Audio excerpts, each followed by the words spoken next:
Hi everybody, my name's Paul Sargent and this is AP European History. It's sort of a new segment that I thought of, which is kind of, I guess, going to be called History Musings. If you're one of my students, you know that I kind of like to look at bigger pictures and things like that and put everything into perspective. And to be honest with you, I just finished the last of what I was expecting to be the videos on World War One, but there are just some big picture things that I just can't sort of leave out there. So, if you'll bear with me for a few minutes, maybe we can put some of this into perspective. I want to talk about science for a second, because World War One gave us a great technology. In fact, technology has kind of been a hallmark of European civilization for centuries. Leonardo da Vinci was made a lot of his money designing weapons and designing technology. And generally speaking, it's made our lives better. It's given us lots of new technology, lots of new things. And since the scientific revolution, which we've studied, there's been a tendency to replace science as the source of answers to all of life's problems instead of religion, which had really been the source of the answers to life problems prior to that, at least for a long time. And it's given us some incredible benefits. We can travel around the world very easily, quickly, and rather cheaply. We can communicate almost immediately with people around the world. We have easy access to information. Our food supply is greater. Medicine is taking care of all kinds of problems that we've had. And the list just kind of goes on and on and on and on. Science is a fantastic thing. In fact, President Obama has many times called for an increase in funding and access to science and technological education and math education for students. But there are costs to this. And that's what I want to look at here. World War I should have shown us the destructive power of technology. When you turn a machine gun on an advancing bunch of people, and as many German soldiers did, you have to stop firing because you simply have killed too many people. Maybe there are lessons to be learned. Of course, instead of doing that, it fostered an arms race, which eventually led us to the nuclear bomb. I mean, that's sort of where it was. And today, Iran is developing nuclear technology, and the world's terrified. So, what about morality? What about the idea of a should and shouldn't, of a right and wrong, of a good and evil? Well, in my opinion, too often morality is sidelined for technology.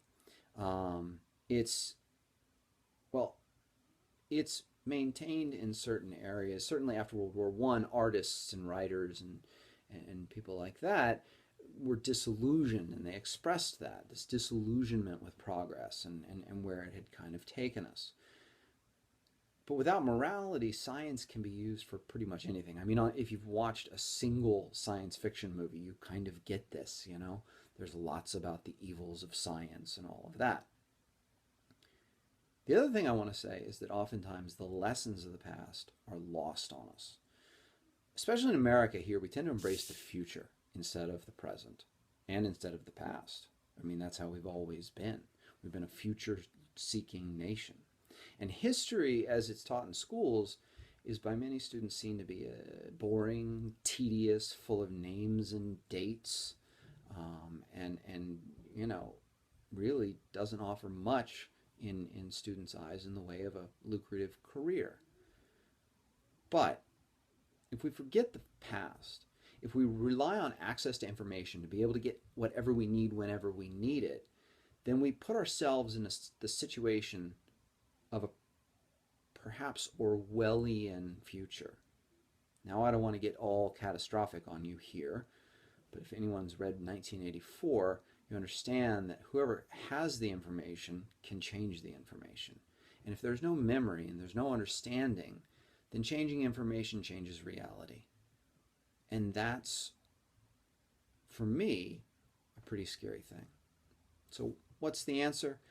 Well, look, if I knew that, I wouldn't be doing this. I'd be sitting in Washington, D.C. writing policy or passing policy or trying to pass policy or something like that, I would be part of a think tank that people would go to. I don't have the answers, but certainly I understand.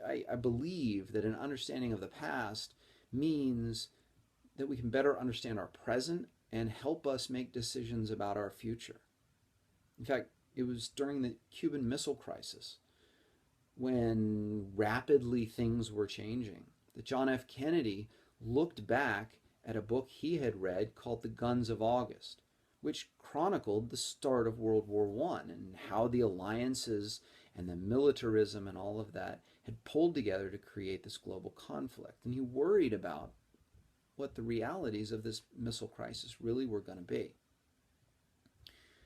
So in my opinion, we need to fund and we need to further promote the study of history and the humanities in schools.